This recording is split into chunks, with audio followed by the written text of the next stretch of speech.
Welcome back everybody to another MOTOBOB video. I'm just out on a beautiful sunny day ride on my Bonneville T120 Black. Not many other bikes I'd rather be riding today for a sort of chilled cruise, but it also had me thinking about what's next for this line of bikes, which is ultimately due an update pretty soon. So in this video I'll talk about why I'm expecting this line of bikes to be updated, which models will probably be affected, what I hope they don't change about them, and maybe what I am expecting them to change. So why update the Bonnevilles? Well, it pretty much comes down to the fact that the last significant update to this line of bikes was to make them compliant with Euro 5 emissions regulations, but since then things have moved on and there's now a new version called Euro 5B or 5 Plus. This happens periodically as motorcycles are sought to be cleaned up by law, and so it pretty much means that the previous gen, or the current gen let's say, sorry, of this Bonneville lineup will no longer be legal for sale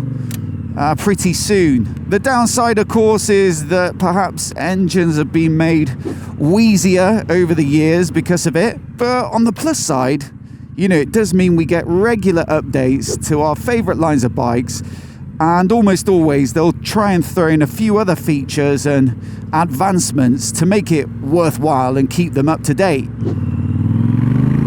Woo! So which bikes are we expecting to be updated? After all, it is a rather large selection of bikes that you could classify as Bonnevilles. Well, two groups of bikes that I don't think will be part of this update would be the Speed Twins. So the 900 and 1200s have both been updated last year. They're Euro 5 Plus compliant. And also the 1200 Scramblers, so the 1200X and the 1200XE, I think they're recent enough as well to mean that they won't need a refresh either. But that pretty much leaves all the other bikes. So the T100, which is the 900 variant of the Bonnie Twin in its most traditional aesthetic, let's say. The T120, which is the Meteor 1200 version, but very much the same kind of look and very much the same kind of riding experience. You've got the Scrambler 900, the smaller sibling to the 1200s. I don't think that's been updated recently enough. And then the two cruiser-ish style bikes in the lineup, so the Bobber and the Speedmaster. The Bobber being a little more stripped back and clean, the Speedmaster being more chromed out and has those big beach bars on it and a bit more comfort, let's say, for distance riding. So let's talk about what I hope they don't change about the Bonnies. One is the sound. This thing sounds fantastic. The market is chock full of parallel twins with a 270-degree crank. But that's not to say they all sound the same. The Bonnevilles almost always are some of the best sounding parallel twins on the entire market. And I think that's to do with the fact that it's quite certainly the 1200 anyway, a beefy engine, but also I think Triumph do a fantastic job of tuning the exhaust system within the constraints of what they've got to do for emissions and sound to give it some depth and satisfaction. So even if you don't have shorties on or an aftermarket exhaust, they still sound really quite good, I'd say, even with the stock silencers.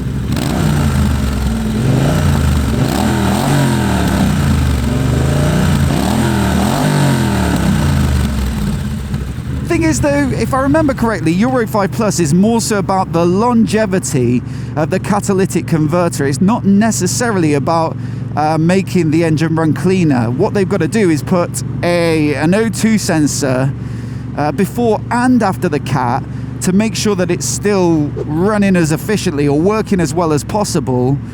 And so I'm hoping that means that they don't really have to do much in terms of the actual gases emitted. If anything, I mean, that's my understanding of it anyway. I'll double check that when I'm in the edit. But I'm hoping the sound of this engine is preserved. The other thing about all these other Bonnies that we're talking about now, the T100, T120, the Scrambler 900, the two cruiser style bikes, is that these are the more torquey, high torque tunes of both the 900 and 1200 Bonneville twins. And so what I also want is the preservation of that properly meaty delivery of power.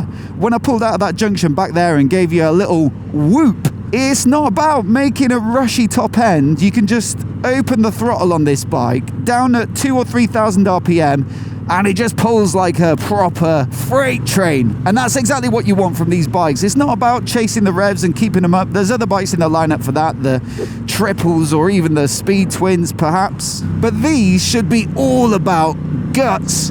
And so hopefully there's no compromise in that regard. Number 3 thing that I really want them to keep the same is, I think, the aesthetics largely, because these aren't bikes that need to look modern. You know, the speed twins, they've definitely modernized those over the last few years. Some of the bodywork looks more angular, some of the paint jobs more flashy, let's say, they're more graphical. But certainly the T100 and T120, to be fair, the Scrambler 900, and to be fair, to some extent, the Bobber and the Speedmaster are all amongst the best looking bikes in their classes. And so they don't really need any modernities, any messing with, because they've pretty much hit, I would say, aesthetic perfection with these particular bikes. Sure, some people might want to customize them and make them look a little bit more stripped back or take them in a certain direction. But given that they've got to fit all of the usual homologation stuff like substantial indicators, the right height of the headlight, all those little things, you know, within those constraints, I think this is about as good looking as a retro motorcycle can get. So no need. I hope they don't really mess with it. Oh, this is a big one. Number 4, and I feel passionate about this, is the dash.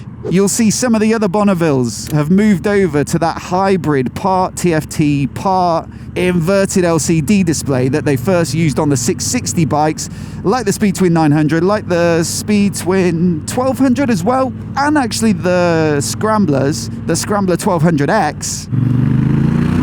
Woo! And look, I do think it maybe got a bit of an unfairly negative reaction on those particular bikes because they had intentionally taken them in a more modern direction with the styling, with the chassis spec, and so the tech's got a match in order to make them competitive with the other bikes that they're now hoping for them to compete with on the market. It's got to be said though, this bike, the T100, at very, very least, I don't care too much about the other ones, but these ones have to keep the twin analog clocks. It's just a part of their essence, and so I'm really hoping that I don't see that 660 dash tucked somewhere up here. Now maybe there is a compromise if they could keep the twin clock kind of form factor but perhaps fit some kind of LCD or TFT within there and make it round, then maybe that would be a nice halfway house. But I really do think they need to err on the side of caution with this one, because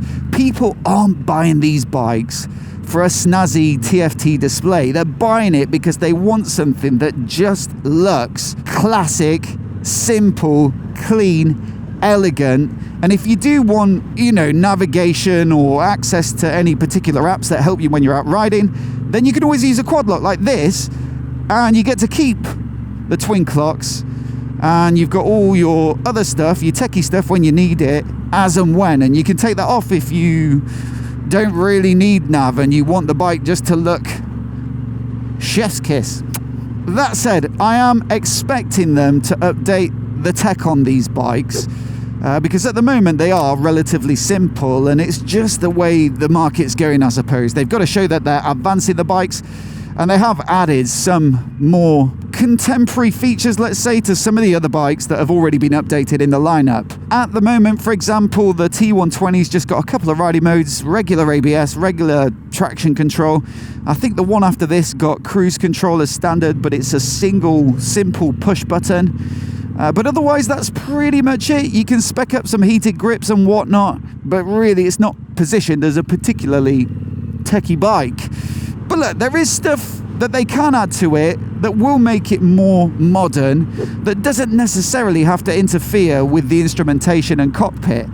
One thing would be an inertial measurement unit, for example, to give you lean sensitive ABS, lean sensitive traction control. That's something you get on the Speed Twins now. It's something you even get on the really quite affordable 660 bikes. Yeah, it'd be strange not to see it on a bike like the T120, where you're looking at paying 11, 12 grand or whatever they are now. Maybe more riding modes, I don't know. Maybe they'll start fitting things like USB ports as standard to some of these bikes. But some of that stuff doesn't really need a fancy dash to manage it. It's all just under the hood, and it's hidden behind the scenes, and it's just working away, giving you slightly better intervention from the rider aids or more options when it comes to throttle response. But you can just flick through the riding modes as you do with this one, with the mode button, and then it just shows you on those little LCD inserts in the dash there. What this bike doesn't need is connectivity and, you know, their own built-in media controls and navigation and all those sorts of things. I just don't think anyone really cares about that on the Bonnies, certainly these more traditional ones,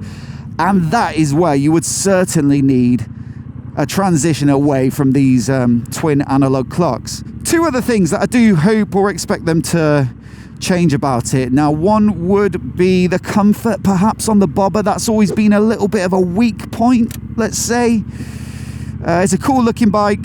It's a great customization platform. It's got that great engine, but again, it's not really a bike you'd want to do a lot of miles on, and I wouldn't even say a shortish ride. It's particularly comfortable, so that might be something they look at. And also perhaps some of the chassis stuff, you know, suspension, brakes, they're okay. They're probably appropriate enough for the kind of riding that you're expecting to do on the T120 and T100, but they're also something that you can potentially upgrade without messing with the look of the bike too much. And so maybe a little bit better braking, a touch more control as well on the shocks. They're a little bit bouncy on some of these bikes.